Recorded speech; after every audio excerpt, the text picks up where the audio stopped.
नमस्कार, आप देख रहे जनता टीवी। मैं हूं आपके साथ अमन त्रिपाठी। बुलेटिन की शुरुआत करेंगे एक बड़ी खबर के साथ। बड़ी खबर, बड़ी जानकारी। इस वक्त की बड़ी खबर आपको बता दें, बद्दी अग्निकांड को लेकर ये बड़ी खबर, बड़ी जानकारी सामने। बद्दी अग्निकांड का चौथा दिन है। डीआरएफ की टीम रेस्क्यू ऑपरेशन करती नजर आएगी। भीषण आग के कारण फैक्ट्री जलकर खाक हो चुकी है। वहीं फैक्ट्री की इसी बीच दीवारें टूट गई हैं। वैसे अभी भी 4 लोगों के लापता होने की खबर सामने है। वहीं 12 बजे उद्योग मंत्री बद्दी पहुंचेंगे। वहीं हर्षवर्धन चौहान अधिकारियों से बैठक करते नजर आएंगे। वहीं स्थिति के बारे में जानकारी लेंगे। साथ ही आपको बता दें, बद्दी अग्निकांड को लेकर आज चौथा दिन है। डीआरएफ की टीम का रेस्क्यू ऑपरेशन लगातार जारी रहेगा। भीषण आग के कारण फैक्ट्री जलकर खाक हो चुकी है, दीवारें टूट चुकी हैं। इसके चलते रेस्क्यू में काफी दिक्कतों का सामना करना पड़ रहा है। वहीं अभी भी 4 लोगों के शव लापता होने की खबर सामने है। वहीं 12 बजे उद्योग मंत्री पहुंचेंगे। वहीं हर्षवर्धन चौहान इस दौरान अधिकारियों से बातचीत करते नजर आएंगे। केमिकल के चलते दिक्कतों का सामना करना पड़ रहा है। इसी खबर पर आदित्य चड्ढा हमारे सहयोगी बद्दी से हमारे साथ जुड़े हुए हैं। आदित्य, आपसे जानना चाहेंगे, आज रेस्क्यू का चौथा दिन है, किस तरह की तैयारियां आज देखी जा रही हैं और फिलहाल क्या कुछ अपडेट सामने है? जी, ऐसा है कि कल भी जो तीसरे दिन भी जो है, जो बचे हुए शव थे वो नहीं निकाले गए जा पाए। खुद एसपी बद्दी जो है वो बिल्डिंग के अंदर खुद गए थे, उद्योग के अंदर, और उन्होंने वहां पे जाकर जायजा लिया और कुछ साक्ष्य भी एकत्रित किए।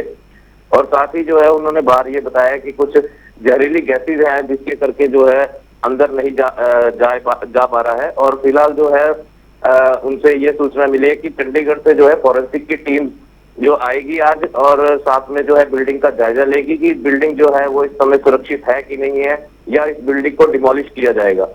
और साथ ही आपको बता दें कि आज जो है उद्योग मंत्री और सीपीएस हिमाचल प्रदेश राम कुमार चौधरी जो है आज सभी अधिकारियों के साथ एक बैठक लेंगे बीबीएनआई के ऑफिस में तकरीबन 12 बजे। जी, बद्दी अग्निकांड का चौथा दिन है। इसी में आदित्य, आपसे जानना चाहूंगा, ऐसे क्या कुछ कारण है जिससे रेस्क्यू करने में दिक्कत आ रही है? क्योंकि आज चौथा दिन है और ऐसे में 4 लोगों के लापता होने की खबर अभी भी सामने है। जी, ऐसा है कि जो अधिकारियों से हमें जानकारी प्राप्त हुई है कि जो बिल्डिंग है उसकी जो इस समय सिचुएशन है वो बहुत ही ज्यादा क्रिटिकल हो चुकी है कि कभी भी जो है वो बिल्डिंग का कोई भी पोर्शन जो है वो बैठ सकता है। तो इसी करके जो है ना तो एनडीआरएफ ना एसडीआरएफ को अभी तक इजाजत दी गई है कि वो जो है टीम लेके अंदर जा सके, क्योंकि अगर जो वो अंदर उसमें सर्च अभियान चलाते हैं और कोई भी हादसा हो जाता है तो उसकी जिम्मेवारी कोई नहीं लेना चाह रहा। जी, भीषण आग के कारण फैक्ट्री जलकर राख हो चुकी है। बद्दी अग्निकांड का ये चौथा दिन है। फैक्ट्री की दीवारें टूट चुकी हैं। बहुत बहुत धन्यवाद आदित्य तमाम जानकारी के लिए। अभी भी 4 लोगों के शव लापता है। वहीं 12 बजे उद्योग मंत्री पहुंचते हुए नजर आएंगे। साथ ही आपको बता दें, हर्षवर्धन चौहान अधिकारियों से इस दौरान बैठक करते नजर आने वाले हैं। वहीं स्थिति के बारे में जानकारी लेंगे। बद्दी अग्निकांड का चौथा दिन है। इसी बीच अपडेट ये सामने है, डीआरएफ की टीम रेस्क्यू ऑपरेशन करती हुई नजर आएगी। वहीं हर्षवर्धन चौहान स्थिति का जायजा लेते नजर आएंगे।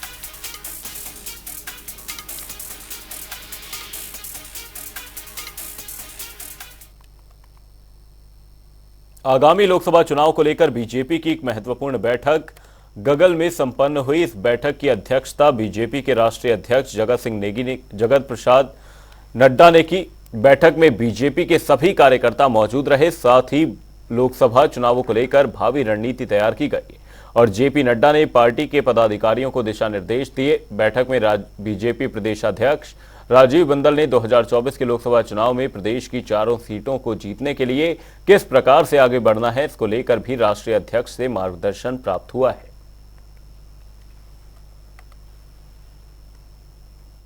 एक अभियान चल रहे हैं जिसमें गांव चलो अभियान है। उनकी कार्यों की सबकी समीक्षा की, बूथ कैसे मजबूत हो उसके बारे में चिंतन किया, सभी को डायरेक्शन दी।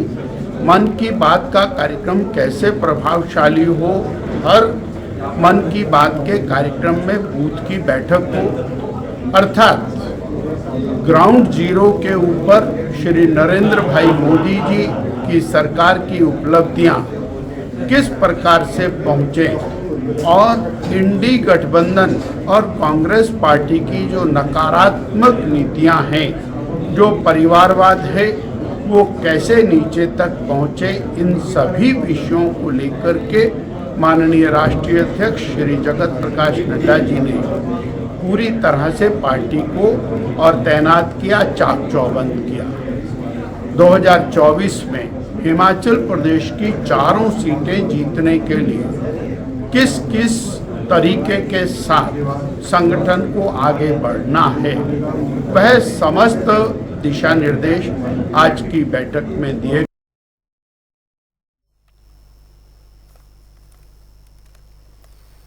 4-0 से जीत की रणनीति भारतीय जनता पार्टी द्वारा बनाई जा रही है।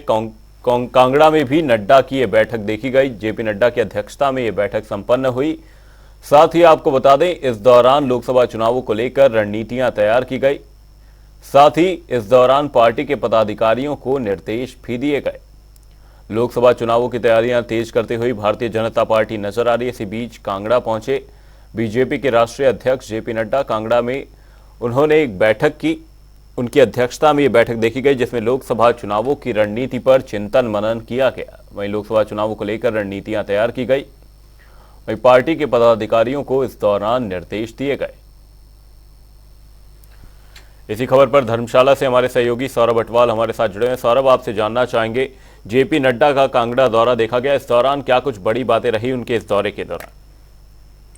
बिल्कुल अमन, बताना चाहूंगा कि अगर बीते कल की बात की जाए तो जिला कांगड़ा चंबा की जो लोकसभा सीट पर जिस समय अब कुछ समय बाद ही जो है लोकसभा के चुनाव होने वाले हैं और इस पर जो है अब भाजपा चुनाव लड़ने वाली है, और जिस तरह से जो रणनीति रहने वाली है कि किस तरह से आखिर भाजपा ने जो है इस चुनावों के दौरान जो कांगड़ा चंबा लोकसभा संसदीय सीट पर जो है जीत दर्ज करनी है, किस तरह से कार्यकर्ताओं ने काम करना है, क्या रणनीति अपनानी है, उसका जो गुरुमंत्र है वो पिछले कल की बैठक में जो है वो जगत प्रकाश नड्डा द्वारा जो है कहीं ना कहीं कार्यकर्ताओं को दिया गया है। इसी के साथ अगर जोरावर स्टेडियम में जिस तरह से भाजपा की रैली हुई थी, जेपी नड्डा मुख्य अतिथि के रूप में वहां पहुंचे थे, तो उन्होंने भी उस रैली में स्पष्ट किया था कि जिला कांगड़ा और चंबा लोकसभा सीट पर जो भी प्रत्याशी भाजपा हाईकमान उतारती है उसका कहीं ना कहीं सभी मिलकर समर्थन करें और उसे जीत दिलाने में कहीं ना कहीं अपनी अहम भूमिका निभाए। और इसी के साथ कांग्रेस की नाकामियों को भी जो है जेपी नड्डा ने जो है वो कहीं ना कहीं गुनाया है। उन्होंने बताया है कि जिस तरह से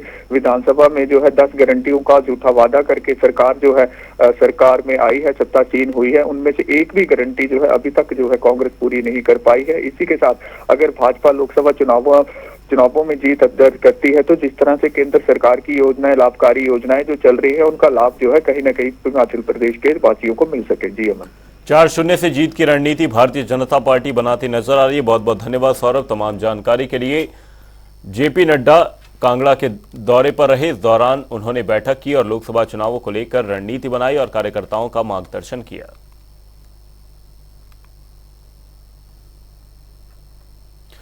ब्रेक के बाद आपका स्वागत है, आप देख रहे हैं जनता टीवी। रुक करेंगे अगली खबर की ओर। सराज विधानसभा क्षेत्र में सरकार गांव के द्वार कार्यक्रम का आयोजन किया गया। इस दौरान शहरी विकास मंत्री विक्रमादित्य सिंह ने जनसभा को संबोधित किया। उन्होंने कहा कि प्रदेश सरकार ने अपने सीमित संसाधनों में आपदा राहत पैकेज जारी किया और प्रभावितों को 7-7 लाख की राहत राशि दी गई। वहीं इस दौरान कांग्रेस की प्रदेशाध्यक्ष प्रतिभा सिंह ने पूर्व की जयराम सरकार पर जमकर निशाना साधा। उन्होंने कहा, पूर्व सरकार ने सिर्फ सराज पर ही फोकस रखा और बाकी क्षेत्रों के साथ भेदभाव किया। चाहे वो भाजपा की पूर्व सरकार में शुरू हुए, उनको पूरा करना हमारी जिम्मेवारी है और उसको 100% हम पूरा करवाएंगे। उसके लिए बजट का प्रोविजन करवाया जाएगा ताकि जो भी विकासात्मक कार्य इस इलाके में चल रहे थे उनको नई ऊंचाइयों पर ले जाने का हम कार्य करेंगे। ये मैं आपको पूरा विश्वास दिलाना चाहता हूं। फिर जयराम ठाकुर जी की सरकार आई तो लोगों को उनसे भी बहुत आशा थी। लोगों को लगा कि ये भी तो मुख्यमंत्री है, ये तो क्या कुछ नहीं कर सकते। और हम चाहेंगे कि हमारे सराज क्षेत्र के लिए ये विकास के ऐसे ऐसे आयाम स्थापित करें जो हम ताजिंदगी याद रखें। मुझे अफसोस है कि इनके कार्यकाल में इन्होंने वो डिविजन्स, वो कार्यक्रम जो अन्य जगह चल रहे थे, पीडब्ल्यूडी की मशीनरी जो लगते हुए क्षेत्रों से सारी मंगवाई गई और सारी इन्होंने सराज क्षेत्र में लगाई, ये दर्शाने के लिए कि मैं सड़कों का निर्माण कर रहा हूँ। इतना विकास हो रहा है, पर वो धरातल पर हमको वो विकास नजर नहीं आए। नाहन विधानसभा क्षेत्र के जमटा में सरकार गांव के द्वार कार्यक्रम का आयोजन किया गया। कार्यक्रम में अध्यक्षता राजस्व बागवानी मंत्री जगत सिंह नेगी ने की और इस कार्यक्रम में कुल 113 आवेदन प्राप्त हुए थे, जिनमें से 45 मांगों और समस्याओं का मौके पर निवारण किया गया। इस दौरान जगत सिंह नेगी ने कार्यक्रम को संबोधित करते हुए कहा कि सरकार गांव के द्वार कार्यक्रम प्रदेश सरकार का महत्वपूर्ण कार्यक्रम है, जिसमें सभी मंत्री और मुख्यमंत्री लोगों की समस्याओं के समाधान के लिए घर द्वार पर पहुंच रहे हैं। वर्तमान सरकार ने ये एक प्रोग्राम जो है जनता के बीच जाने का, गांव के बीच जाकर लोगों की जो समस्याएं हैं उसका जो है एक समाधान करने के लिए और लोगों से सीधा संवाद करने के लिए ये जो है सरकार गांव द्वार बनाया है। इसमें मंत्री साहबान जितने हैं हमारे और यहाँ तक कि माननीय मुख्यमंत्री भी इसमें शामिल हैं और जितने हमारे जिले के अधिकारी हैं, कर्मचारी हैं जो अपने अपने विभागों से संबंधित है, इस कार्यक्रमों में आ रहे हैं। और साथ में सरकार की तरफ से हमारे विभिन्न विभागों के जो है प्रदर्शनियां भी इन जो है इस किस्म के प्रोग्रामों में रखे गए हैं, ताकि जो भी सरकार के द्वारा चलाए जा रहे जो भी हमारे स्कीम है, जो भी हमारे लोगों के लिए जो नया सोच है, उसका भी इन प्रदर्शनों के माध्यम से आपको एक जानकारी जो है दी जा रही है और ताकि आप इसका भरपूर फायदा उठा सकें। मैं हेल्थ डिपार्टमेंट की तरफ से भी पूरी कोशिश की जा रही है कि ये एक बढ़िया जो है कैंप लगा रहे हैं, जिसमें स्पेशलिस्ट डॉक्टर्स को भी रखा गया है, जिसमें मौके पर ही जो है बहुत सारी सुविधाएं आपको प्रदान की जा रही है। हिमाचल प्रदेश में बने फल उत्पादों की बिक्री के लिए एचपीएमसी ने दिल्ली और जयपुर मेट्रो स्टेशनों पर 97 आउटलेट्स खोले हैं। एचपीएमसी ने हाल ही में फलों से उत्पादों को बनाने और मार्केटिंग के क्षेत्र में अभूतपूर्व प्रगति की है। ये बढ़ोतरी शिमला के पराला में हाल ही में स्थापित किए गए फ्रूट प्रोसेसिंग प्लांट और अन्य बदलाव का नतीजा है, जिसके चलते फलों के विभिन्न उत्पाद को बनाने में तेजी आई है। साथ ही मार्केटिंग के क्षेत्र में भी विभिन्न प्रयास किए गए हैं।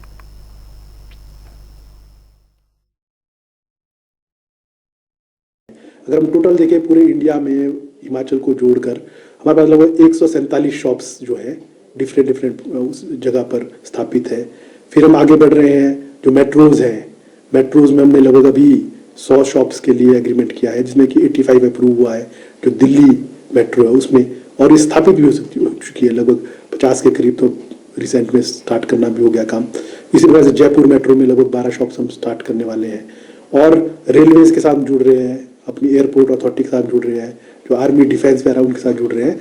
तो इस प्रकार से ये डिफरेंट माध्यम से हम करते हैं। हम डायरेक्ट रिटेल में तो नहीं है, लेकिन हमारी शॉप्स वगैरह हैं, फिर हम जो हमारे जो कंपनीज है या फिर जो PSUs है उनके थ्रू जुड़कर हम अपने प्रोडक्ट्स को लोगों तक पहुंचाते हैं। सीटू के बैनर तले mid day meal workers Nahan unit की बैठक संपन्न हो गई है। बैठक की अध्यक्षता सीटू के जिला महासचिव आशीष कुमार ने की। इस बैठक में मिड डे मील वर्कर्स से जुड़ी कई मांगों और समस्याओं पर चर्चा की गई। इसके साथ साथ आगामी 16 फरवरी को राष्ट्रव्यापी हड़ताल को लेकर भी रणनीति तैयार की गई है। खासकर हिमाचल के अंदर हम बात करें तो सबसे कम वेतन के ऊपर जो काम कर रहा है उन्हें मानदेय मिलता है। उनकी सबसे बड़ी समस्या है कि उन्हें छुट्टियां नहीं मिलती। हम इसमें यह मांग कर रहे हैं कि आंगनवाड़ी की तर्ज पे उन्हें छुट्टियां दी जाए। दूसरा, इनको आपका जो अगर इनको कहीं घर से जाना भी पड़ता है तो उन्हें अपना रिप्लेसमेंट देके जाना पड़ता है। कई बार उसे 500 रुपए दिहाड़ी देके वो खाना इनको बनाना पड़ता है, इतना उनको खुद नहीं मिलता। दूसरा महत्वपूर्ण है कि जो इनका वेतन का सवाल है, 12 महीने का वेतन के सवाल के माननीय हाई कोर्ट से इनकी यूनियन ने केस इनके फेवर में आया था, लेकिन उसके बावजूद भी हिमाचल गवर्नमेंट ने, चाहे वो जयराम सरकार रही हो चाहे आज की डेट में कांग्रेस की सरकार हो, कोई भी वो 12 महीने के वेतन को लागू करने की।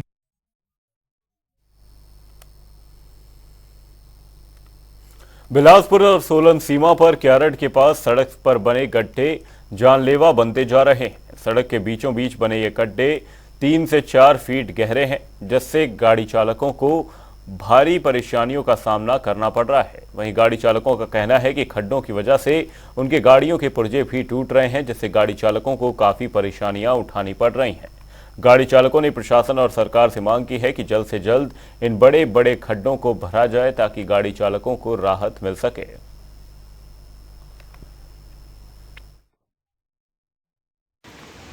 इस समय हम मौजूद है बिलासपुर और सोलन की सीमा क्यार नामक जगह पर, जहां पर सड़क के बीचों बीच बड़े बड़े खड्डे पड़े हुए हैं।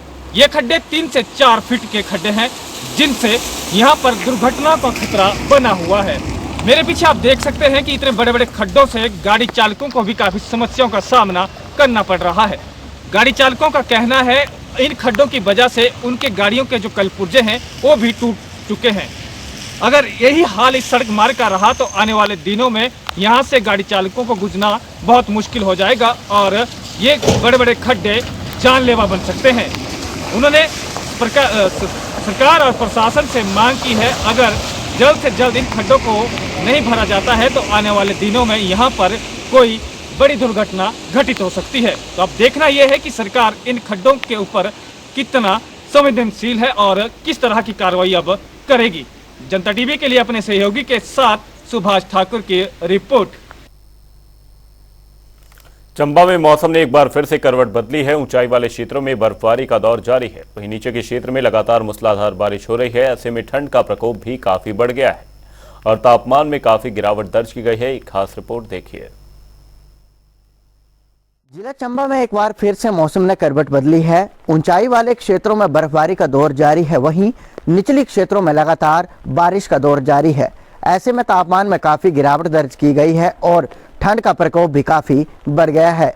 मौसम विज्ञान केंद्र के अनुसार 48 घंटों में ऊंचाई वाले क्षेत्रों में बर्फबारी व निचली क्षेत्रों में बारिश बताई गई है। ऐसे में मौसम विभाग की आकाशवाणी सही साबित होती हुई दिखाई दे रही है। जिला चंबा के निचली क्षेत्रों में लगातार बारिश हो रही है और ऊपरी पहाड़ों पर लगातार बर्फबारी हो रही है। आज मौसम खराब है, ऐसे में लोगों को काफ़ी दिक्कतों का सामना करना पड़ रहा है, क्योंकि ऊंचाई वाले क्षेत्रों में बर्फबारी होने से लोगों का जनजीवन पूरी तरह से अस्त व्यस्त हो गया है। लोगों को अपना रोज़मर्रा का कार्य करने में काफ़ी दिक्कतों का सामना करना पड़ रहा है। वहीं कई जगह बिजली की समस्या भी उत्पन्न हो रही है। ऐसे में सभी विभाग अलर्ट मोड पर आ गए हैं। लोक निर्माण विभाग की बात करें तो लोक निर्माण विभाग लगातार बंद पड़े मार्ग को बहाल करने में जुट गया है। वहीं बिजली बोर्ड की बात करें तो बिजली बोर्ड उन क्षेत्रों में विद्युत आपूर्ति को सुचारू करने में जुटा है जिन क्षेत्रों में विद्युत आपूर्ति पूरी तरह से बाधित हो चुकी है। ऐसे में बारिश और बर्फबारी एक तरफ जहां किसानों और बागवानों के लिए वरदान से कम नहीं है, वहीं बारिश और बर्फबारी से लोगों का जनजीवन भी प्रभावित हुआ है। फिलहाल आज जिला चंबा के ऊंचाई वाले क्षेत्रों में बर्फबारी हो रही है और निचली क्षेत्रों में लगातार मूसलाधार बारिश का दौर जारी है। देखते रहिए जनता टीवी के लिए चंबा से मोहम्मद आशिक की रिपोर्ट। सोलन में पुलिस अधीक्षक की ओर से नशे के प्रति विशेष कार्यक्रम चलाया जा रहा है। इसी कार्यक्रम में युवा भी अब उनके साथ मिलकर कार्य कर रहे हैं और नशे के प्रति लोगों को जागरूकता फैला रहे हैं। इसी कड़ी में सोलन मॉल रोड पर नुक्कड़ नाटक के माध्यम से सहभागिता टीम ने युवा पीढ़ी को नशे के प्रति जागरूक किया और नशे के दुष्प्रभावों के बारे में जानकारी दी। हिमाचल प्रदेश सरकार के तहत जो निश्चय प्रोग्राम चलाया जा रहा है, युवाओं को जागरूक किया जा रहा है कि नशे से किस प्रकार बचा जाए। तो ये एक टीम नहीं है, इस तरह की 2-3 टीमें हैं युवाओं की सोलन के अंदर, जो लोगों को जगह जगह पर जाकर नशे के प्रति जागरूक कर रही है। ये जो अभी टीम है हमारे पास, ये डिग्री कॉलेज सोलन की टीम है, जिन्होंने आप सभी के सामने जो है एक मैसेज दिया लोगों को किस तरह से जो है नशे से बचा जा सकता है।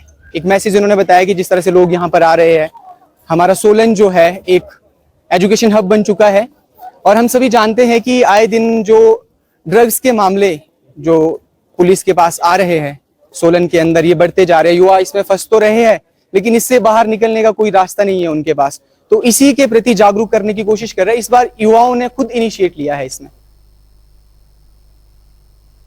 बुलेटिन में फिलहाल के लिए सिर्फ इतना ही। कहीं जाएगा नहीं। जनता टीवी पर खबरों का सिलसिला रहेगा जारी। तब तक के लिए नमस्कार।